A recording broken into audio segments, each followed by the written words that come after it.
좀 펴시라고 말씀드렸어요. 이제부터 우리는 바울의 기도를 중심으로 말씀을 살펴보기를 원합니다. 사도 바울이 사역하면서 교회들을 위해서 했던 기도를 통해서 우리도 우리의 기도를 더욱더 굳세게 해나가길 원합니다. 오늘은 첫 번째 시간으로 에베소서에 나온 바울의 기도입니다. 1장에 나오는 이 기도는 에베소 교회를 위해서 했고 또 3장에도 보면 바울의 기도가 나옵니다. 에베소는 어떠한 도시였는가? 알렉산드리아와 또 안디옥과 더불어서 로마 제국의 4대 도시 중에 하나였습니다. 그곳은 항구 도시여서 무역의 중심지였고 또 경제적으로 굉장히 풍요로운 도시였습니다.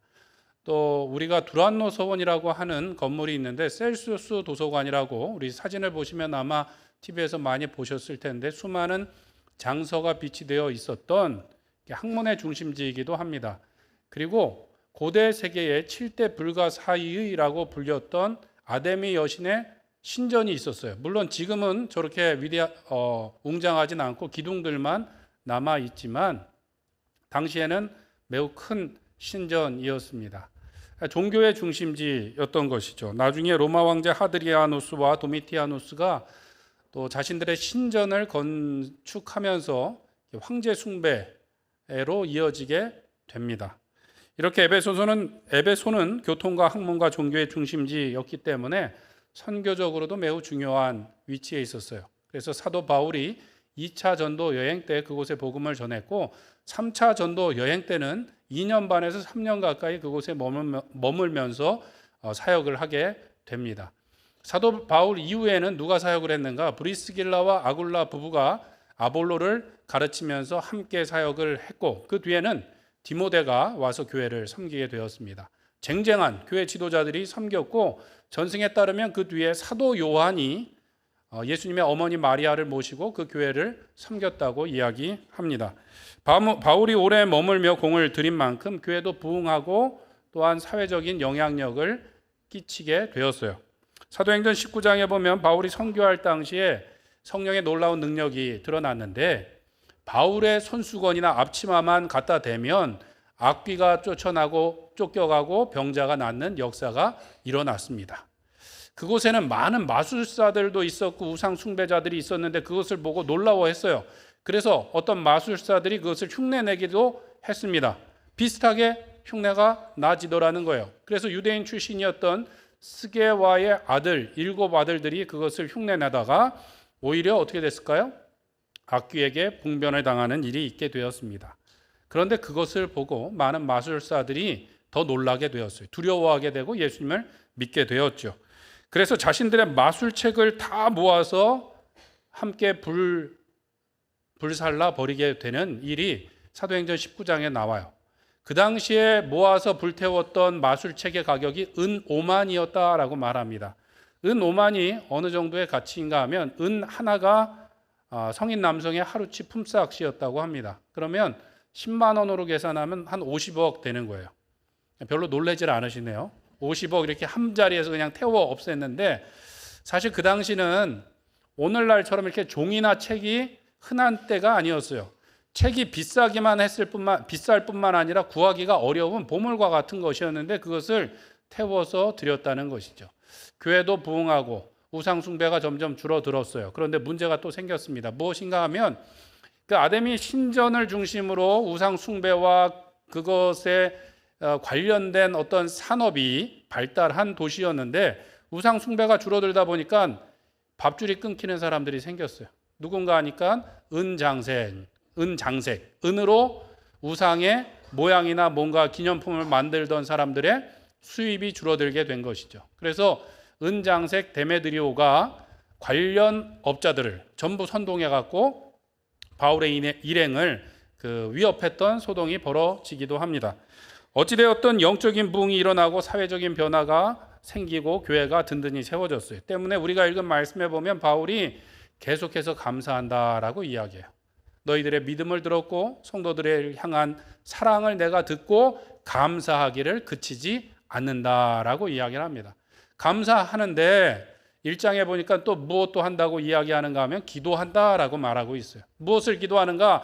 하나님을 더 알아가기를 기도한다라고 말하고 있어요. 바울은 에베소 교회가 그 자리에 머물러 있기를 바라지 않았습니다. 더 하나님을 알아가고 성숙해가고 성장해가기를 바랬던 거예요. 왜 그랬는가? 이 에베소가 분명히 아주 중요한 도시였던 만큼 또 중요한 도전들이 그 교회 가운데 있었습니다. 무엇인가 하면 첫 번째로 교회가 하나 되지 못하고 분열되는 일이 있었어요. 누구와 분열되는가? 유대인 그리스도인들과 이방인 그리스도인들이 잘 섞이지 못했던 것 같습니다. 왜 그랬을까요? 유대인 출신 그리스도인들은 여전히 자신들이 선민이라는 마음을 가지고 있었고 자신들이 할례받았고 율법을 지키는 특별한 사람들이라는 그런 마음을 가지고 있었던 것으로 보여요. 때문에 에베소서 2장에 보면 바울이 계속해서 강조하고 있는 내용이 무엇인가 하면 우리가 모두 다 외인이었는데 그리스도의 피로 구원받아 자녀가 되었다. 막힌 담을 예수님께서 허셨다. 우리를 한 사람이 되도록 하셔서 하나님의 성소가 되어 가게 하신다라는 이야기를 합니다. 그리고 에베소서에 보면 사랑에 대한 말씀을 많이 해요. 그 이유는 무엇이에요? 교회가 사랑하지 못하고 하나 되지 못하고 함께 성전으로 온전히 지어져 가지 못했기 때문에 그랬다는 것입니다. 또 한 가지 도전은 무엇인가? 영적인 싸움 가운데 있었어요. 무슨 영적인 싸움입니까? 도시가 풍요롭다 보니까 음란과 향락 사업이 발달을 했어요. 신전 중심으로 음란한 일들이 벌어지기도 했지만 도시가 풍요롭고 항구 도시다 보니까 그러한 일들이 많이 있어서 나중에 성지순례를 가보시면 알겠지만 아까 보셨던 셀수스 도서관 바로 앞에 사창가가 있었고 그 기록, 그 흔적들이 여전히 남아 있는 것을 그 가이드가 설명하는 것을 보게 됩니다.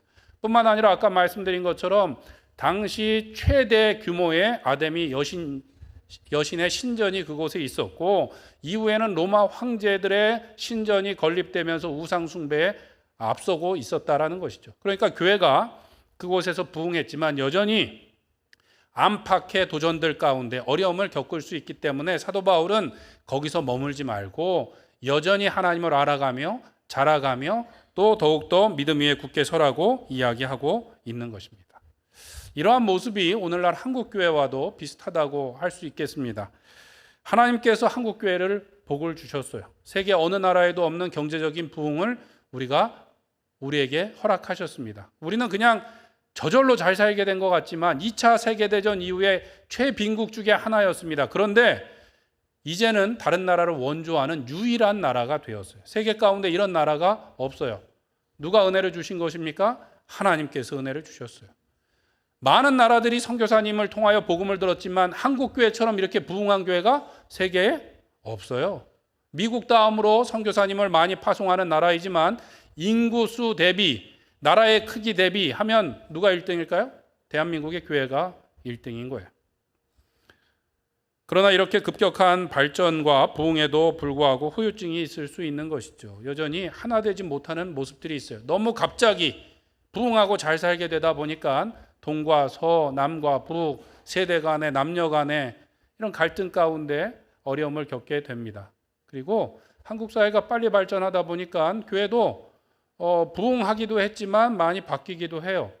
기존에 원래 토박이들이 살았는데 도시가 개발되면서 외지인들이 들어오고 원래 살던 사람들하고 외지인들하고 섞이는데 어려움이 있을 수 있는 것이죠. 그리고 교회의 역사가 길어지면서 오래된 교인들과 새로운 교인들 그리고 세대 간의 갈등도 있게 되는 거예요. 너무 빨리 변하다 보니까 세대 차이가 다른 나라보다 좀 커요. 그래서 많은 교회들이 젊은 사람들이 교회를 떠나갔어요. 도무지 이해할 수 없다는 것이죠. 신앙을 버리기도 하고 내가 여전히 믿기는 하지만 부모 세대의 그 믿음을 받아들일 수 없다고 해서 교회를 떠나간 교회들이 많이 있습니다. 외적으로도 많은 영적인 도전이 있습니다. 우리나라도 열심히 일했을 뿐만 아니라 또 열심히 노는 문화가 있었어요. 그래서 술 마시고 또 향락과 음란한 문화들이 일본과 더불어서 이렇게 발달한 나라 중에 하나이고 많은 이단들이 우리나라에서 생겨나며 또 세계 가운데 영향을 미치고 있는 현실 가운데 우리가 있다는 것이죠. 분명히 한국 교회는 하나님께서 특별하게 주신 은혜가 있습니다. 때문에 우리는 늘 감사해야 되는 것이죠. 그러나 이러한 부흥과 신앙의 연수만을 자랑하며 감사에 머물러 있을 것이 아니라 어떻게 해야 될까요? 우리도 자라가야 되는 것이죠. 사도 바울이 에베소 교회를 바라보면서 내가 하나님을 더 알아가고 자라가기를 바랍니다 라고 기도했던 것처럼 우리도 기도하며 지금의 어려움을 이기고 더 믿음의 자리로 나가야 될 줄로 믿습니다. 19세기 영국의 역사학자였던 토마스 칼라일은 이런 이야기를 했어요. 자기 능력을 개발하지 않는 자는 때로는 자기를 멸망시킨다라고 말했어요. 역사학자가 말하기를 자기를 개발시키지 않으면, 자기가 발전하지 않으면 결국 자기가 자기를 망하게 만든다라고 말하고 있어요. 왜 그렇습니까? 우리는 흘러가는 시간 가운데 있고 우리의 인생은 살아 움직이고 있습니다. 그냥 과거에 머물러 있으려고 하면 우리는 도태될 수밖에 없고 우리의 몸과 마음이 썩어버린다라고 학자들은 이야기하는 거예요.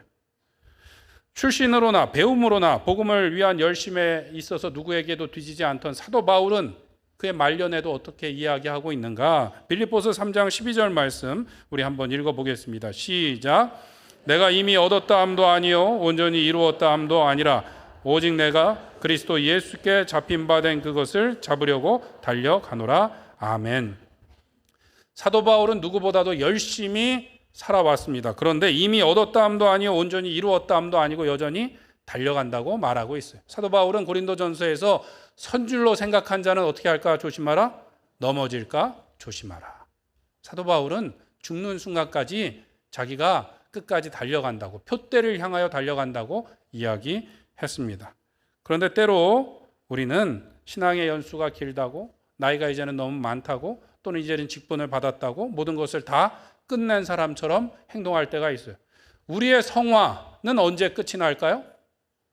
주님 나라 가는 그날, 우리가 이 땅에서 눈 감는 그날 우리가 졸업을 하는 거지 지금 졸업하신 게 아니에요. 뭔가 많이 내가 신앙생활을 했다고 다 아는 것처럼 이제 완성된 것처럼 착각하시면 안 되고 여전히 사도 바울처럼 우리가 믿음의 경주를 해나가야 될 줄로 믿습니다.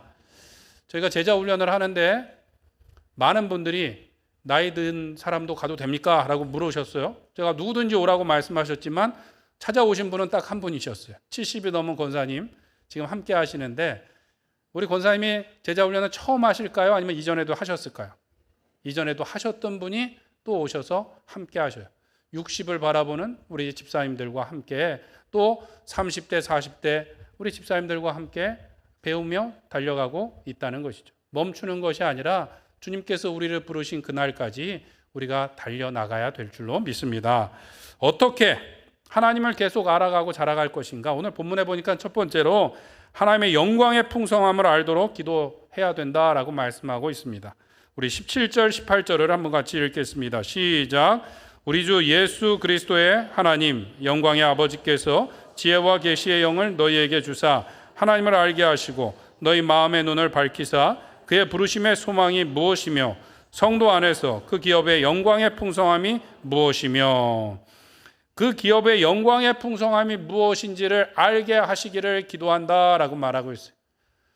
너희를 부르심의 소망이 무엇인지를 알게 하기를 내가 기도합니다라고 이야기하고 있는 것이죠. 누구에게요? 주 예수 그리스도의 하나님께. 이게 중요합니다. 신약에서 처음 나오는 딱 한 번 나오는 표현이에요. 그냥 하나님이 아니라 주 예수 그리스도의 하나님. 예수님을 보내사 지혜와 또 계시의 영을 우리에게 불어넣어 주신 그 하나님께서 우리를 하나님을 더 알게 하사 그 소망의 풍성함, 기업의 영광의 풍성함을 알게 하신다라고 말씀하고 있어요. 누구를 통하여서요? 성령 하나님을 통하여서. 18절에 보면 너희 눈을 밝히사 소망이 무엇이며 기업의 영광이 얼마나 풍성한지를 알게 하시기를 원한다는 거예요. 눈을 밝히사, 마음의 눈을 밝히신다라는 것은 무슨 의미입니까? 평상시에 우리가 잘 알지 못할 수도 있다는 거죠. 마음의 눈이 감겨진 사람들이 있을 수 있다는 거예요. 하나님께서 우리를 자녀로 불러주셨는데 그것이 얼마나 큰지를 알지 못하고 세상의 영광, 세상의 자랑들을 쫓는 경우가 있더라는 것이죠. 그래서 지혜와 계시의 영, 성령을 부어주셔서 우리 마음의 눈을 열고 하나님의 부르심의 상급, 하나님 나라의 상급이 얼마나 큰지를 알게 되기를 원한다는 거예요. 하나님의 나라가 이미 시작되었고 우리가 그 유업을 이어받았습니다. 그것을 우리가 오늘 교회를 통하여서도 맛볼 수 있기 때문에 그 영광이 얼마나 큰지를 우리가 경험하며 살아야 되고 그 감격과 감사 가운데 살아가야 된다라는 말씀을 하고 있는 것입니다. 분명히 성경 말씀은 현재의 고난은 장차 우리에게 나타날 영광과 비교할 수 있다 없다? 없다고 말씀하고 있어요. 지금 조금 힘든 것 같지만 걱정할 필요가 없다는 거예요. 하나님께서 우리에게 더 큰 영광과 복을 예비해 주시고 계시다라고 말씀하고 있어요. 우리는 과거를 추억하고 자랑하지만 우리의 유일한 자랑은 무엇입니까? 예수 그리스도의 십자가. 하나님께서 하나밖에 없는 아들도 아끼지 않고 우리에게 주셨으니 그 모든 다른 좋은 것들을 아끼실 이유가 없다는 것. 그것이 하나님의 지혜이고 하나님의 능력이고 하나님의 사랑인 것을 믿고 살아가야 될 줄로 믿습니다. 오늘도 이 땅에 부요해 보이는 것, 이 땅에 윤택해 보이는 것, 이 땅에 사람들이 자랑하는 것을 부러워하고 자랑할 것이 아니라 우리 하나님 나라의 그 풍성함이 얼마나 큰지를 깨달아 알아야 돼요. 마음의 눈이 열려야 된대요. 성령 하나님께서 우리에게 그것을 알게 해주시기를 원한대요. 가만히 있는다고 되는 것이 아니라 기도함으로 순종함으로 하나님께서 우리에게 예비하신 그 유업이 얼마나 큰지를 깨달으시는 우리 성도님들 되시기를 간절히 축원합니다. 유대인 그리스도인들이 이방인 그리스도인들과 하나 되지 못했던 이유가 무엇이라고 말씀드렸습니까? 특권의식이 있었어요. 그들은 이미 선택받았던 사람들이다. 이미 아브라함의 조상 아브라함 때부터 우리는 이어져 온 사람들이야. 족보가 있는 사람들이야. 우리는 몸에 할례를 가지고 있어 라고 이야기한 거예요. 그러니까 사랑합니다라고 말하긴 하는데 우리는 좀 달라라고 이야기했던 것이죠. 예수님의 피로 우리가 함께 구원받아서 하나님의 성전으로 지어져 가야 되는데 다른 사람들끼리 달리 지어져 가는 거죠. 아마도 뭐 지성소를 지어야 되나? 특별한 사람들은 어떻게 해야 됩니까? 그런 일들이 있었던 거예요. 과거를 바라보며 하나 되지 못하는 일들이 있었다는 것입니다. 그러나 우리는 과거의 자랑이 아니라 미래에 예비하신 영광을 바라봐야 하겠습니다. 소유가 아니라 소망을 가지고 기도하며 순종함으로 하나님께서 우리에게 예비하신 그 기업의 영광이 얼마나 큰지를 우리가 경험하면서 살아가야 되는 거예요. 성경에 보면 하나님께 불순종해서 망하는 사람들은 미래를 바라봤을까요? 과거를 바라봤을까요? 과거를 바라보고 과거를 자랑했어요. 민수기 11장 5절 6절에 보면 이런 말씀이 있습니다. 우리가 애굽에 있을 때에는 값없이 생선과 오이와 참외와 부추와 파와 마늘을 먹은 것이 생각나거늘 이제는 우리의 기력이 다하여 이 만나 외에는 보이는 것이 아무것도 없도다. 뭘 자랑하는 거예요? 애굽에서 종살이 했던 걸 싹 포장을 해갖고 자랑하는 거예요. 무슨 값없이 먹습니까? 지금 이 말을 하는 사람들은 이스라엘 백성들 가운데 섞여 있었던 잡족들이 불평하기 시작하면서 이 불평과 불만들이 퍼져나간 거예요. 애굽에서 값없이 뭘 먹었대요. 먹은 거 뭐 자랑합니까? 생선, 오이, 참외, 부추, 파, 마늘 먹은 거 자랑하는 거예요. 참 자랑스럽습니까? 우리가 살아가면서 이렇게 할 때가 있는 거예요. 과거에 그냥 조금 뭐 윤택했던 거 아니면 과거에 배고팠으니까 맛있었던 거 과거에 없을 때 조금 윤택했던 거 과거에 다른 사람 어려울 때 내가 조금 잘 살았던 거 자랑하면서 과거에 머물기를 바랄 때가 있다는 것이죠. 롯의 아내는 하나님의 천사를 통하여 구원받을 때 절대로 돌아보지 말라 그랬는데 어떻게 해요? 돌아봐서 소금 기둥으로 변해버렸어요. 그 불구덩이에 망하는 소돔과 고모라가 뭐가 미련이 있다고 그것을 돌아보았습니까? 그런데 우리 마음속에 여전히 하나님께서 후 불면 없어질 이 세상의 영광을 자랑을 바라볼 때가 있다는 거예요. 예수님을 십자가에 못 박은 종교 지도자들은 어땠습니까? 자신들은 아브라함의 자손이라는 아주 자랑을 가지고 살았어요. 예수님과 논쟁하다가 또 사람들이 뭐라고 하니까 우리는 모세의 제자라고 이렇게 이야기를 했어요. 아브라함의 자손이고 모세의 제자이고 그래서 누구를 알아보지 못했습니까? 하나님의 아들이신 예수님을 알아보지 못했고 예수님을 십자가에 못 박아 죽이는 자리에 섰다는 거예요. 왜 그렇습니까? 과거의 자랑에 매여 있었던 거예요. 하나님께서 예비하신 영광을 바라보지도 않고 갈망하지도 않고 소망하지도 않고 그것을 향하여 도전하지도 않았던 거예요. 그냥 확정된 사실, 과거의 안전한 곳에 있기를 바랬던 것이죠. 이 누가 하는 일인가? 사단이 하는 일이에요. C.S. 루이스가 쓴 스크류 테이프의 편지에 보면 사단이 이렇게 이야기합니다. 우리의 임무는 영혼과 현재로부터 떠나게 만드는 것이다. 누구를요? 그리스도인들을. 가끔 한 인간, 예를 들면 과부나 학자를 유혹해서 과거에 파묻혀 살게 하는 것도 다 이런 관점의 일이란다라는 이야기를 해요. 하나님께서 예비하신 미래를 바라보지 않고 미래를 준비하는 현재를 살지 못하게 하고 어디에 파묻혀 살게 한다고요? 과거에 파묻혀 살게 하는 것이죠.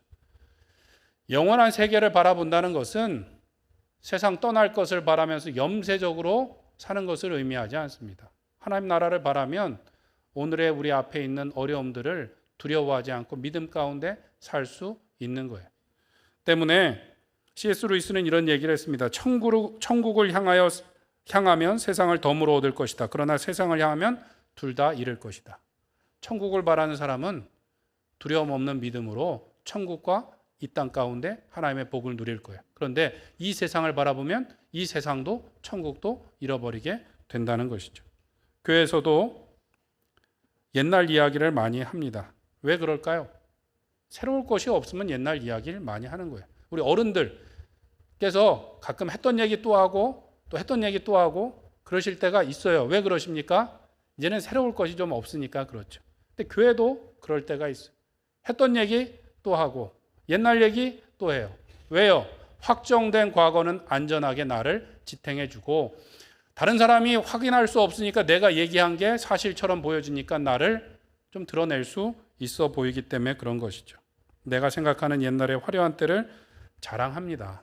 잘못된 거는 누구 책임이에요? 내 책임은 아니고 다른 누군가의 책임인 거죠. 나쁜 사람들을 잘못 만나서 그런 일이 있었노라고 얘기하면 얼마나 편합니까? 잘된 것은 내 덕, 안 된 것은 남 탓. 왜 대답을 안 하십니까? 멀지 않은 곳에 언더우드 선교사님이 세우신 교회가 있어요. 역사가 자그마치 135년이에요. 놀라질 않으시네요. 우리 교회는 몇 년 됐습니까? 72년. 자랑스럽게 생각하시는데 우리 교회보다 더 오래된 교회가 대한민국에 많이 있어요. 저 섬에도 그렇고 한강을 따라서 선교사님들이 배 타고 올라가면서 세운 교회들 100년 넘은 교회들이 많이 있습니다. 그 교회의 자랑은 무엇일까요? 우리 교회는 135년이 되었습니다. 우리 교회는 언더우드 선교사님이 세우셨습니다. 그래서 지금은 어떤가요? 어떨 것 같으세요? 대단히 부흥했으면 좋겠지만 아주 어르신들 50명이 될까 말까한 교회예요. 그리고 주일학교가 없어요. 성도의 숫자가 교회를 다 설명하는 것은 아니지만 10년 뒤에 어떻게 될지 장담할 수 없는 것이죠. 하나님 앞에 가서도 우리는 135년 된 교회를 다녔습니다. 언더우드 선교사님이 세웠습니다. 이 얘기 할 수 있겠어요? 없겠어요?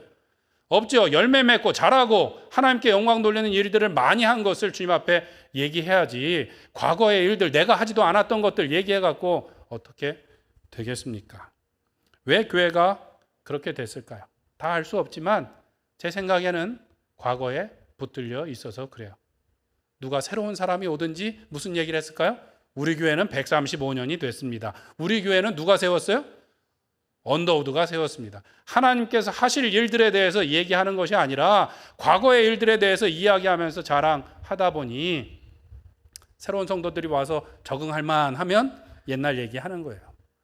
내 자리가 없어지는 것 같으면 어떻게 해요? 옛날 얘기하는 것이죠. 교회 공식적인 자리에서도 마찬가지입니다. 우리는 옛날 얘기하기보다 하나님께서 우리에게 부탁하신 사명과 소명을 바라며 나가야 되는 거예요.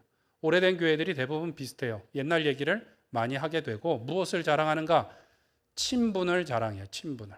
그래서 다 야, 자, 아무개야, 언니, 오빠, 동생 하면서 지내는 거예요. 그럼 새로운 성도가 왔을 때 나는 형, 동생이에요? 아니에요? 아니잖아요. 근데 형, 동생, 언니, 누나 하다 보면 나는 소외가 되는 거예요. 일종의 텃세가 되는 것이죠. 우리가 친하다는 것을 이야기하면서 새로운 성도들이 들어올 수 없도록 만들게 되는 것이죠. 어른들만 그런가? 아이들도 그렇습니다.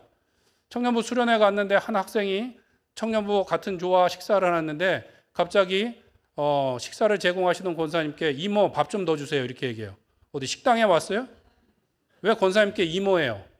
청년부에는 본인들이 좋은 교회를 찾아서 우리 교회에 온 청년들이 많이 있습니다. 교회 온 지 1년, 2년, 3년 된 친구들이 있고 그 부모님들이 우리 교회 다니지 않아요. 그런데 한 조로 묶였는데 갑자기 이모 밥 좀 더 주세요. 그러면 같이 앉았던 친구들이 어떻게 생각할까요? 진짜 이모인가? 저 친구는 뭔가 교회 오래됐나 보다라는 생각을 하게 되는 거죠. 이게 뭐예요? 텃세라니까요. 텃세. 왜 그런 얘기를 할까요? 다른 거 내세울 게 없으니까 내 친분을 자랑하는 거예요. 교회에서 말씀드리는데 공식적인 자리에서는 이름을 함부로 부르거나 나이가 어리다고 이름을 함부로 부르거나 하기보다는 직분을 불러주시기 바랍니다. 직분은 누가 주시는 거예요? 누가 주셨어요? 사람이 준 것이 아니라 하나님께서 주셨어요. 직분을 부르지 않고 친분을 강조하다 보니까 직분에 대한 책임을 다 감당하지 않으시는 거죠. 권사, 안수집사, 장로, 목사가 되어도 예배의 자리, 기도의 자리 책임을 지지 않는 거예요. 교회에서 뭔가 내 뜻대로 내 마음대로 되지 않으면 교회를 갈까 말까, 나갈까 말까. 왜 그렇게 가볍게 생각합니까? 평소에 하나님께서 나에게 주신 직분을 또 하나님께서 이루실 일들을 바라보지 않기 때문에 그렇다는 것이죠. 사랑하는 성도 여러분, 우리는 과거의 소유가 아니라 미래의 소망으로 풍성한 교회가 되기를 소원합니다. 내 자랑이 아니라 하나님의 사랑이 가득해서 주님의 몸된 교회로 하나 되기를 기도하는 우리 모든 성도님들 되시길 간절히 축원합니다.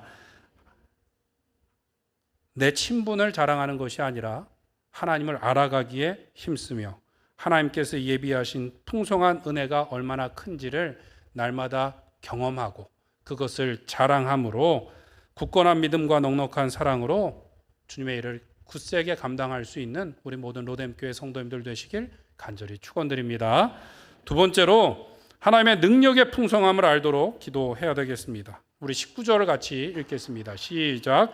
그의 힘의 위력으로 역사하심을 따라 믿는 우리에게 베푸신 능력의 지극히 크심이 어떠한 것을 너희로 알게 하시기를 구하노라. 아멘. 사도 바울은 하나님의 능력이 얼마나 크심을 너희들로 알게 하시기를 원한다라고 말씀하고 있어요.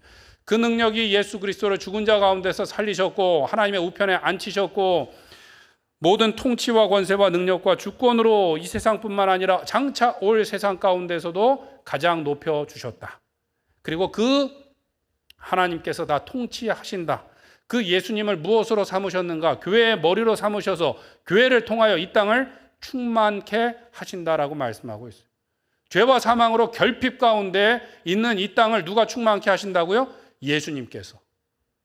특별히 우리가 느낄 수 있는 건 뭐예요? 예수님의 몸된 교회를 통하여서 하나님의 능력이 얼마나 큰지를 경험해야 된다는 말씀입니다.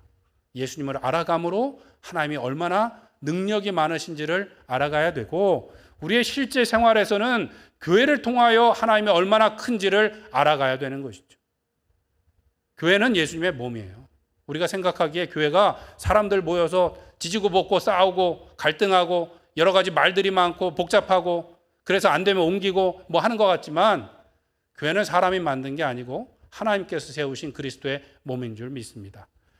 어리석은 내가 보기에 교회가 능력이 없는 것 같고 어리석어 보일지라도 하나님의 능력이 교회를 통해서 드러나는 줄 믿습니다.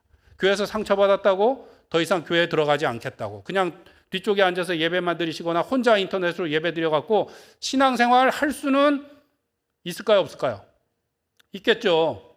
예배 인터넷으로 같이 드리고 기도하고 할 수는 있죠. 그런데 주님의 몸된 교회에 붙어 있지 않으면 영향을 공급받을 수 있어요? 없어요? 없어요. 어려움이 생기면 금방 넘어져 버려요. 함께 영향을 공급받고 서로를 섬김으로 몸으로써 함께 자라가야 열매 맺고 하나님께 영광 돌릴 수 있게 되는 것입니다. 우리가 뭐 얼마나 똑똑해서 교회가 뭐 어리석어 보인다고 능력이 없어 보인다고 문제가 많다고 이야기합니까? 문제가 많으면 어떻게 해야 될까요? 머리 대신 주님께 기도해야 되죠. 주인 대신 하나님께 기도해야 되죠. 근데 기도하지는 않아요. 그 능력을 믿지 않는 거죠. 하나님께서 예수 그리스도를 통하여서 하나님의 능력이 얼마나 큰지를 보이시고 그의 몸된 교회를 통하여 오늘도 역사하고 계신 줄 믿습니다. 교회의 권위 질서를 무시하는 것은 하나님을 무시하는 거예요. 교회가 문제가 있으면 하나님께 기도하며 나가야 되는 거예요. 믿음이 없이는 하나님을 기쁘시게 못하나니 하나님께 나아가는 자는 반드시 그가 계신 것과 그를 찾는 자들에게 무엇 주시는 분? 상 주시는 분이심을 믿어야 합니다. 믿음에 실패한 사람들은 하나님의 능력을 바라본 것이 아니라 세상의 문제와 또 세상의 힘을 바라본 사람들이었습니다. 민수기 14장에 보면 이스라엘 백성들이 가데스 바네아에서 가나안에 들어가기 전에 정탐꾼을 보내게 되죠. 12명이 갔다 왔어요. 보고하는데 그들이 들고 온 것이 무엇이었는가? 두 사람이 어깨에 메고 올 만큼 큰 포도송이와 무화과 나무 열매였어요. 우리가 보았는데 정말로 그것은 젖과 꿀이 흐르는 땅입니다. 그런데 그런데 문제가 있어요. 무슨 문제가 있습니까? 그곳의 성은 크고 강대하며 그곳에는 누가 있어요? 아낙 자손들과 네피림들이 있습니다. 그들 앞에 우리는 메뚜기와 같습니다 라고 보고하고 나니까 이스라엘 백성들이 밤새 통곡하며 하나님과 모세와 아론을 원망하더라는 것이죠. 그들은 무엇을 바라봤습니까? 세상의 성과 사람의 키를 바라봤어요. 그들이 어떤 백성입니까? 하나님께서 놀라운 기적으로 출애굽시키시고 광야로 오기 전에 어떤 일을 경험했어요? 홍해를 가르시고 바다에 길을 내사 마른 땅을 건너게 하신 하나님의 능력을 그들이 잊어버렸다는 것이죠. 그 하나님의 능력을 바라본 것이 아니라 거인들을 바라보면서 그들이 포기하고 말았다는 것이죠. 반면에 여호수아 갈렙은 어떻습니까? 그들이 본바도 똑같아요. 그곳의 성들은 강대하고 튼튼합니다. 그곳에는 아낙 자손들이 있습니다. 그러나 하나님께서 우리와 함께 하시면 우리가 능히 그 땅을 취할 것입니다. 그들은 우리의 무엇입니다? 밥입니다. 갑시다 라고 이야기를 하죠. 결국 누구만 가나안 땅에 들어갑니까? 여호수아 갈렙 두 사람만 들어갔어요. 천국으로 들어가는 길은 넓고 편안합니까? 아니면 길이 좁고 협착하여 찾는 이가 적습니까? 길이 좁고 협착하여 찾는 이가 적다고 말씀하고 있어요. 그 갈렙은 나중에 어떻게 말합니까? 여호수아 14장 12절에 보면 85세가 된 갈렙이 이렇게 말합니다. 우리 한번 같이 읽겠습니다. 시작. 그날에 여호와께서 말씀하신 이 산지를 지금 내게 주소서. 당신도 그날에 들으셨거니와 그곳에는 아낙 사람이 있고 그 성읍들은 크고 견고할지라도 여호와께서 나와 어떻게 하시면 함께 하시면 내가 여호와께서 말씀하신 대로 그들을 쫓아내리이다 하니. 아멘. 40년 전이나 지금이나 그 땅의 성은 어떻게 해요? 크고 강대하고 그곳에는 누가 있어요? 아낙 자손이 있어요. 그렇지만 하나님께서 함께 하시면 여호와의 말씀대로 내가 그 땅을 취할 겁니다. 지금 주세요. 지금 주세요라고 갈렙이 85세의 갈렙이 여호수아에게 이야기하고 있는 거예요. 나 괜찮습니다. 40년 동안 하나님께서 지켜주셨어요. 나 여전히 전쟁터에 나갈 수 있어요. 그때나 지금이나 그곳에는 크고 강대한 성이 있고 아낙 자손이 있지만 하나님 어떻게 하시면 함께 하시면 그 땅을 반드시 취할 겁니다 라고 이야기를 한 것이죠. 오늘날도 마찬가지입니다. 하나님의 능력이 얼마나 큰지를 우리가 말씀을 통해 깨달을 뿐만 아니라 기도하고 순종함으로 그 능력을 경험하며 나가야 될 줄로 믿습니다. 신앙에 모험이 있어야 돼요. 모험이 없으면 어른이 될 수 없다는 어떤 철도 회사의 광고처럼 신앙에 모험이 없으면 신앙의 어른이 될 수 없는 거예요. 밤낮 성경으로만 알고 지식으로만 아는 것이 아니라 성경 말씀에 순종하여 신앙의 모험을 통하여 하나님이 얼마나 크신지를 경험한 그만이 여호수아 갈렙과 같은 고백을 할 수 있는 것이죠. 그렇지 않으면 늘 내가 가진 것을 바라보고 내 앞에 있는 문제를 바라보고 할 수 없습니다. 부족합니다. 안 됩니다. 라고 하면서 실패를 반복하고 부정적인 말을 자꾸만 전염시키게 되는 것이죠.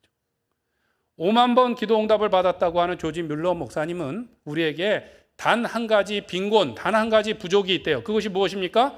오직 한 가지 빈곤은 기도의 빈곤이다라고 말했어요. 우리에게 부족한 것은 물질이나 돈이나 사람이나 어떤 능력이 아니라 뭐라고요? 기도가 부족하다고 이야기했어요.